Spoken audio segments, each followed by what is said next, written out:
నమస్కారం.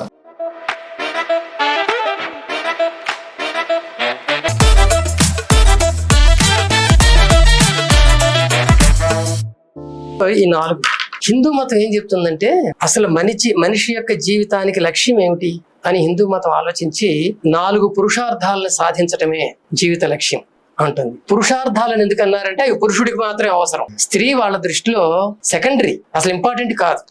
అందుకని ఆ స్త్రీలకి ఏం చెప్పలేదు.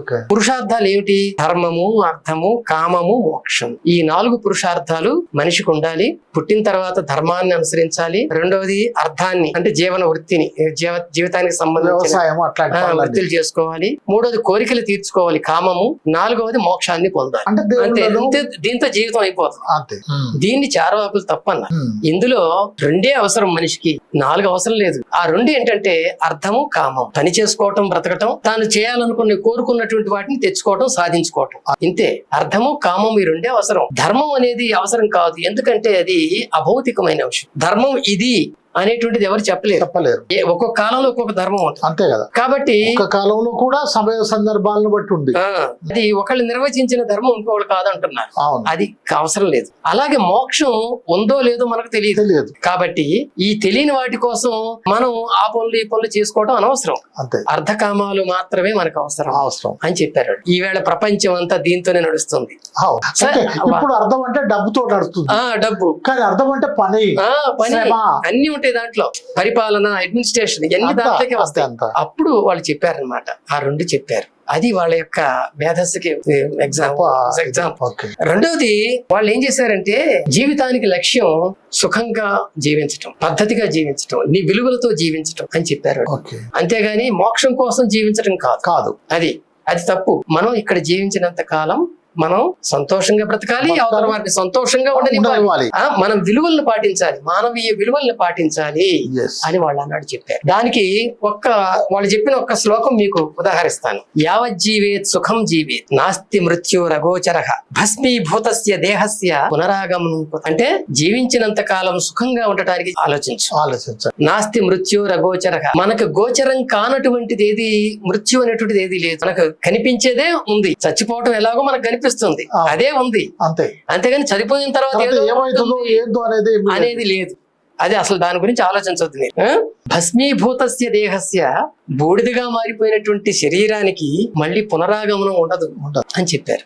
ఇంకేమన్నారంటే త్యాజ్యం సుఖం విషయ సంగమ జన్మ పుంసాం దుఃఖోపసృష్టమితి మూర్ఖ విచారణైష వ్రీహీన్ జిహాసతి సితోత్తమ తండురాజ్యాన్ ఓనామ భోస్తషకణోపి హితాన్ హితార్థి అన్నారు. ఇది చాలా మంచి ఎగ్జాంపుల్ ఇచ్చారు వాళ్ళకి. మనం బియ్యం వండుకొని తింటున్నాం. ఎవరైనా సరే బియ్యానికి పైన పొట్టు ఉందని చెప్పి బియ్యాన్ని పొందటం మానేస్తారా? మానేరు.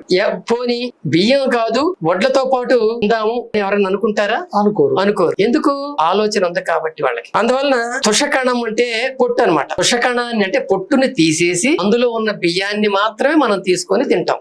అలాగే కష్టాలున్నాయని జీవితాన్ని వదులుకోకూడదు. ఆ కష్టాలను తొలగించి సుఖాన్ని పొందడానికి ప్రయత్నించాలి. ఇది వాళ్ళు చెప్పింది. గ్రేట్. జీవితానికి ఎంత విలువిచ్చారో వాళ్ళు చూడండి. సో ఇంతే కాదు చెప్పింది. వాళ్ళు ఏమన్నారంటే ఉద్యమేన హి సిద్ధ్యంతి కార్యాణి నా మనోరథై నహి సుప్తస్య సింహస్య ప్రవిశంతి ముఖే మృగా అన్నారు. ప్రతి పని కూడా ఉద్యమం ద్వారానే సాధ్యం అవుతుంది. ఉద్యమేన హి సిద్ధ్యంతి కార్యాణి. పనులన్నీ కూడా ఉద్యమాల ద్వారానే అవుతాయి. అంతేగాని కోరికల వల్ల కాదు. నాకు ఇది అయిపోవాలి అనుకుంటే ఆ మాయలు మంత్రాలు వచ్చినోడు చెప్తారు ఈ మాట. అది అబద్ధం. కోరికల వల్ల కోరుకున్నంత మాత్రాన పనులు కావు. ఆ పని కావాలంటే నువ్వు చెయ్యాలి, ప్రయత్నం చేయాలి. సో ప్రయత్నం చాలా ఇంపార్టెంట్. దానికి ఒక ఎగ్జాంపుల్ చెప్పారు. అడవిలో ఒక సింహం ఉంది. ఆ సింహానికి ఆకలేస్తుంది. అది అక్కడే ఉండి ఆ నోరు తెరుచుకుంటే జంతువులు వచ్చి నోట్లో పడతాయా?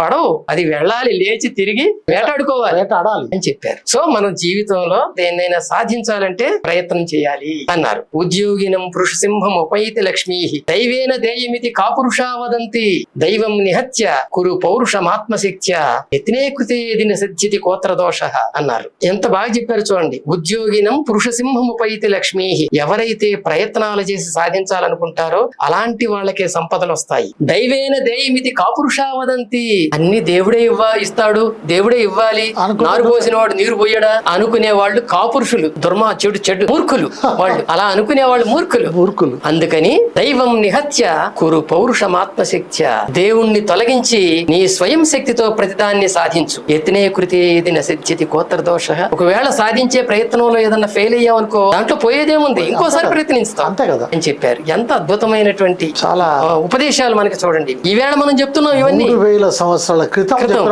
పర్సనాలిటీ డెవలప్మెంట్ పేరుతో ఇవాళ చెప్తున్నాం మనం. అది ఆనాడు చెప్పారు. సో చార్వాకుల భౌతికవాదం అనేటువంటిది ఒక మన దేశానికి, మన భారతీయ ఔన్నత్యానికి ఒక ఉదాహరణ, అదొక నిదర్శనం. ఈనాడు దాని మీదనే మనం అన్ని చేస్తున్నాం, ఆ వాదాన్ని అనుసరించి చేస్తున్నాం. ఈ ఆధ్యాత్మిక వాదంతో మనకు జరుగుతుంది ఏమీ లేదు, ఏ రకమైనటువంటి అభివృద్ధి లేదు. అభివృద్ధి అంతా భౌతికవాదంతోనే వస్తుంది అని మనం చెప్పుకోవాల్సిందన్నమాట. రెండోది బాగా చెప్పుకోవాల్సింది ఏంటంటే, ఈవేళ మోడర్న్ సైన్స్ అనే దానికి ఒక 300-400 సంవత్సరాల వయసు అంతే కదా, అంతకుముందు లేదు కదా. భారతదేశంలో పుట్టినటువంటి ఈ భౌతికవాదం ఈవేళ అనేక సైన్సులకి మూలమైంది.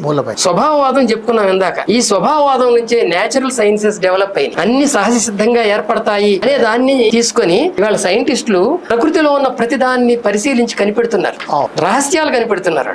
రెండోది ప్రత్యక్షమే ప్రమాణం అనేటువంటిది ఇవాళ సైంటిస్టులకి ఒక గైడ్ అయింది. మీరు ఎవరైనా శాస్త్రవేత్త ఏదైనా కనిపెట్టాడు అంటే మిగిలిన వాళ్ళు నమ్మరు, ప్రత్యక్షంగా చూపించంటారు. అంతే కదా, నువ్వు నిరూపించు, అంతే కదా, అప్పుడు నమ్ముతాం. అసలు నిరూపణ లేని శాస్త్రమే కాదు, దీనికి ప్రత్యక్ష ప్రమాణమే మూలం. చార్వాకులు చెప్పిన ప్రత్యక్ష ప్రమాణం మూలం. మూడోది ఇందాక చెప్పిన చతుర్భూతవాదం, 4 భూతాలే ఉన్నాయి, ఇంకా 5వది లేదు, వీటి కలయికలతోనే అన్ని వస్తున్నాయి అని ఆనాడు వాడు చేసిన ఊహ ఏదైతే ఉందో అది అద్భుతమైన ఊహ. ప్రాచీన ఖగోళ శాస్త్రవేత్త అయినటువంటి ఆర్యభట కూడా దీన్ని సమర్థించాడు. వాళ్ళ చార్వాకుల ప్రేరణ ఆయనకి ఉంది. ఆయన ఏమంటాడంటే, మీకు భూమిని గురించి చెప్తూ చార్వాకుల అది ఆర్యభట రాసినటువంటి బుక్ నేను చదివాను, ఆర్యభటీయం, సంస్కృతంలో ఉంటుంది అది కూడా. అందులో మనకి మొట్టమొదట ప్రపంచంలోనే భూమి గుండ్రంగా ఉందని చెప్పిన శాస్త్రవేత్త ఆర్యభట్ట. సో ఈ ఆర్యభట్ట ఆయన జ్ఞానానికి మూలం ఎవరంటే చార్వాకు. ఆయన ఏమంటాడంటే, భూమిని గురించి చెబుతూ వృత్తం అపంజర మధ్యే కక్ష్యా పరివేష్టిత, భూమి అనేది వృత్తంగా ఉంది, అపంజర మధ్యంలో ఉంది, దానికి పంజరం అంటే ఏమి లేదు, స్వేచ్ఛగా ఉంది. కక్ష్యా పరివేష్టిత, ఒక కక్ష అనేది తిరుగుతూ ఉంది, దాని కక్షలో తిరుగుతూ ఉంది. తర్వాత అమధ్యగత, ఆకాశం మధ్యలో ఉంది. మృత్ జల శిఖి వాయుమయో, మృత్ నేల, జల నీరు, శిఖి అగ్ని, వాయు గాలి. చార్వాకులు చెప్పిన 4 భూతాలు గాలి, నీరు, నేల, నిప్పు, ఈ 4టితో కూడుకొని ఉంది. ఆకాశం చెప్పలేదు ఈయన, చెప్పలే, ఈ 4టితో కూడుకొని ఉంది. భూగోళ సర్వతో వృత్త, భూగోళం అంతటా వృత్తాకారంలో ఉంది అని చెప్పాడు ఆ కాలంలో. చార్వాకుల ప్రభావం ఎంత మంది మీద పడిందో, వాళ్ళందరూ కూడా గొప్ప గొప్ప శాస్త్రాలు రచించగలిగారు అలా పడినటువంటి వాళ్ళందరూ. కనుక ఇది దేహాత్మవాదం, ఇందాక మనం చెప్పిన దేహాత్మవాదం వల్ల ఆత్మలు లేవు అని తెలిసిపోయింది. ఈవేళ ఇంత సైన్స్ డెవలప్ అయిన తర్వాత ఏ శాస్త్రవేత్త కూడా దాన్ని నిరూపించలేకపోయాడు. లేదు, అసలు లేదు కదా. ఇంత ఎనాటమీ డెవలప్ అయింది, ఫిజియాలజీ డెవలప్ అయింది, ఎక్కడ కూడా ఆత్మ అనే పదార్థం గాని, వస్తువు గాని, గుణం గాని ఎక్కడ లేదు. కనపడటము, వినపడటము, ముట్టుకోవటం. ఆనాడు వాళ్ళు చెప్పారు ఆత్మ అంటే శరీరమే, ఇంక వేరేది లేదా. మరి వాళ్ళు కర్మలు, జన్మలు, దయ్యాలు, భూతాలన్నింటినీ వ్యతిరేకించారు, పరలోకాలను అన్ని వ్యతిరేకించారు. ఇవన్నీ బేస్ చేసుకుని ఇవాళ ఫిజియాలజీ ఏర్పడింది, శరీర తత్వశాస్త్రం ఏర్పడింది, తర్వాత అనాటమీ ఏర్పడింది, గైనకాలజీ డెవలప్ అయింది. వాళ్ళు చెప్పారు కదా, భార్యాభర్తల అండాల కలయికాలనే పిల్లలు పుడుతున్నారు చెప్పారు, గైనకాలజీ డెవలప్ అయింది. సో ఇట్లా ఆధునిక సైన్స్ కి వీళ్ళు తెచ్చినటువంటి ఈ భౌతికవాదం మూల కారణమైంది. ఇది మనం సగర్వంగా చెప్పుకోవాలి. గ్రేట్ అండి, ఇండియాలో మన భౌతికవాదమే మూలం అభివృద్ధికి, చాలా గ్రేట్ అండి అనేటువంటి చెప్పుకోవాలి. ఆనాడు దాని ప్రభావం ఎంత ఉండే అనేది, ఆనాడు చాలా మంది మీద, ఆజీవికుల మీద ప్రభావం ఉందండి, బుద్ధుడి మీద ప్రభావం ఉంది, జైనుల మీద ప్రభావం ఉంది. జైనులు తర్వాత ఆధ్యాత్మికంలోకి వెళ్ళినా వాళ్ళు చెప్పింది ఏంటంటే కొన్నిటిని నమ్మలేదు. చార్వాకులు చెప్పినవే కరెక్ట్ అన్నారు. ఉదాహరణకి పరలోకాలు ఉంటాయి అనేది నమ్మలేదు. రెండోది మన వీళ్ళు చెప్పినటువంటి ఆత్మ సిద్ధాంతాన్ని కూడా వాళ్ళు నమ్మలేదు. వాళ్ళు చెప్పిన ఆత్మ సిద్ధాంతం నమ్మలేదు. ఇవన్నీ కూడా జైనులు నమ్మలేదు. వీళ్ళ నుంచి చాలా స్వీకరించారు వాళ్ళు కూడా. కాబట్టి వాళ్ళ ప్రభావం ఆనాడు ఉంది, ఈనాడు సైన్స్ మీద ఉంది. ఇప్పుడు దీన్ని ఇటువంటి మన భారతదేశ తత్వవేత్తల యొక్క, ముఖ్యంగా చార్వాకుల యొక్క ఈ భౌతికవాదాన్ని ప్రచారం చేయటంలో ప్రభుత్వం ఏమైనా పాత్ర వహిస్తుందా, లేక దానికి ప్రత్యామ్నాయంగా చేస్తుందా? ప్రభుత్వం ఇలాంటి వాటిని ప్రచారం చేయదండి. చేస్తే ఓట్లు పడవు వాళ్ళకి. ఓకే. ఈవేళ ప్రభుత్వాలు అన్నీ కూడా వాళ్ళ ఓట్లని కేంద్రంగా చేసుకొని ఆలోచిస్తూ పరిపాలిస్తున్నాయి. అంతే అంతే.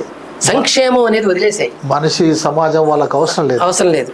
సంక్షేమం అంటే వాళ్ళ దృష్టిలో ఏంటంటే ఫ్రీగా ఇవ్వటం, జనానికి ఏదో ఒక వస్తువులు ఫ్రీగా ఇవ్వటం. మీ మానవ వికాస వేదిక వాళ్ళైనా సరే పెద్ద ఎత్తున దీన్ని ఒక ప్రచారంగా తీసుకెళ్ళడానికి ఏమైనా కార్యక్రమాలు చేస్తున్నారండి. ప్రచారం మొత్తం భారతదేశంలో 80 సంస్థలు ఉన్నాయి ఇవి. ఓకే. ప్రతి రాష్ట్రంలో 5-6 అట్లా ఉన్నాయి. ఓకే. సో అవన్నీ కూడా అక్కడ చేస్తూనే ఉన్నాయి. కాకపోతే వీటిని ఎవరు తీసుకోరు, ఏ గవర్నమెంట్ తీసుకోరు. తీసుకుంటే ఏమవుతుంది, ఈ ఆధ్యాత్మికవాదానికి వ్యతిరేకంగా మాట్లాడాల్సి వస్తుంది. సో అప్పుడు వ్యతిరేకించారు, ఇప్పుడు వ్యతిరేకిస్తారు. అంతే. అది కాకపోతే ఎందుకు అట్లా వ్యతిరేకిస్తారు అంటే, ఎవరైతే ఈ ఆధ్యాత్మికత మీద ఆధారపడి ఉపాధి జీవిస్తున్నారో వాళ్ళు పరాన్న బుక్కులు వాళ్ళందరూ కూడా గవర్నమెంట్ ని బెదిరిస్తారు. మీరు మా సెంటిమెంట్లకు వ్యతిరేకంగా చేస్తున్నారు, మా ప్రజల మీద ఈ భావాలను నమ్మే వాళ్ళని మీరు అవమానిస్తున్నారు అని. ఉదాహరణ ఇప్పుడు రన్ అవుతుంది తిరుపతి లడ్డూ కేసు. దానికి అంత ఇంపార్టెన్స్ ఇవ్వాల్సిన అవసరం లేదు. నిజంగా అక్కడ కల్తీ జరిగి ఉంటే శిక్షించవచ్చు, చట్ట ప్రకారం వెళ్ళొచ్చు. అంతేగాని 1 నెల 2 నెలలు దాన్ని సాగదీసి అదే వార్తల గురించి ఇంకెప్పుడు దాకా ఉంటుందో తెలియదు. ఇదంతా ఎందుకు చేస్తున్నారంటే వాళ్ళ ఓట్ల కోసం. అంతే. రాజకీయ ప్రచారమే తప్పు. కాబట్టి రాజకీయ పార్టీలన్నీ ఇట్లా తయారయ్యాయి. అందుకని రాజకీయంగా మార్పులు వస్తాయి అనేటువంటిది మనం ఆలోచించకూడదు. జ్ఞాన ప్రచారం చేసుకుంటూ పోవటమే. విన్నోళ్ళు వింటారు, విన్నోళ్ళు మారతారు. యువతి యువకులకు గాని లేక విద్యాలయాల్లో గాని పాఠశాలల్లో గాని దీన్ని ప్రవేశపెట్టడానికి ఎలాంటి కార్యక్రమాలు తీసుకుంటే బాగుంటుంది? విద్యాలయాల్లో ఇది పెట్టాలంటే మనకి ఎన్సీఆర్టీ, ఎస్సీఆర్టీ లాంటి వాళ్ళు దీనికి ముందుకు రావాలి. అవును. ఆ ఎన్సీఆర్టీ, ఎస్సీఆర్టీలు ప్రభుత్వ అనుమతి లేకుండా అవి పెట్టం. ఫైనల్ గా అప్రూవ్ చేయాల్సింది గవర్నమెంట్. అందువల్ల అది కూడా రాదు. ఒకప్పుడు జరిగింది. మనకి 2001వ సంవత్సరంలో యశ్పాల్ అనేటువంటి ఒక శాస్త్రవేత్త, ప్రొఫెసర్, ఆయన నూతన విద్యా విధానం తీసుకొచ్చాడు 2004లో. దాని నేషనల్ కరికులం ఫ్రేమ్వర్క్ అంటారు. తీసుకొచ్చారు. అందులో ఆయన ఏం చేశారంటే, ఇది డైరెక్ట్ గా పెట్టలేదు, ఇండైరెక్ట్ గా పెట్టాడు. భారత రాజ్యాంగంలో ఉన్న అంశాలని పిల్లలకి బోధించే విధంగా సిలబస్ తయారు చేశాడు. సిలబస్ తయారు చేసి దాని మీద పాఠాలు రాయించాడు. మన ఎస్సీఆర్టీ వాళ్ళు కూడా రాశారు. అదే తర్వాత ఇంప్లిమెంట్ అయింది. కానీ తర్వాత దాన్ని బలహీనపరిచారు. పోయింది, అది మొత్తం పోయింది. అదిగో దాంట్లో ఈ మానవవాదాన్ని, శాస్త్రీయ స్పృహని, తర్వాత సంస్కరణ భావాలని పెంపొందించడానికి పాఠాలు తయారు చేశారు. అదిగో అలాంటివి జరగాలి. అది ఆ కాంగ్రెస్ గవర్నమెంట్ లో జరిగింది. అది అలాగని నేను కాంగ్రెస్ ని సమర్థిస్తున్నాను కాదు, అక్కడ జరిగింది. వాళ్ళు ఒక ప్రయత్నం చేశారు. అది యశ్పాల్ కారణం. సంతోషం అండి సాంబశివరావు గారు, చాలా సంతోషం. అనేక విషయాలు మాతో పంచుకున్నారు. మళ్ళీ మా స్టూడియోకి మిమ్మల్ని ఆహ్వానిస్తూ సమాజ చైతన్యంలో మేము కూడా మీతో భాగస్వాములు అవుతామని తెలియజేస్తూ, మిత్రులు చూశారు కదా సాంబశివరావు గారు చెప్పినటువంటి అనేక విషయాలు నాకైతే చాలా కొత్తగా, చాలా అద్భుతంగా మన దేశ యొక్క ప్రాచీన తత్వవేత్తలు ఇంత గొప్పగా చేశారనేటువంటి విషయం నేనైతే చాలా సంతోషపడుతున్నాను. బహుశా మీరు కూడా సంతోషపడతారు. మీ ప్రశ్నలు ఏమైనా పంపించండి. చూస్తూనే ఉండండి బొజ్జ భిక్షమ యూట్యూబ్ ఛానల్. సబ్స్క్రైబ్ చేయండి, షేర్ చేయండి, లైక్ చేయండి. Thank you very much. Thank you sir.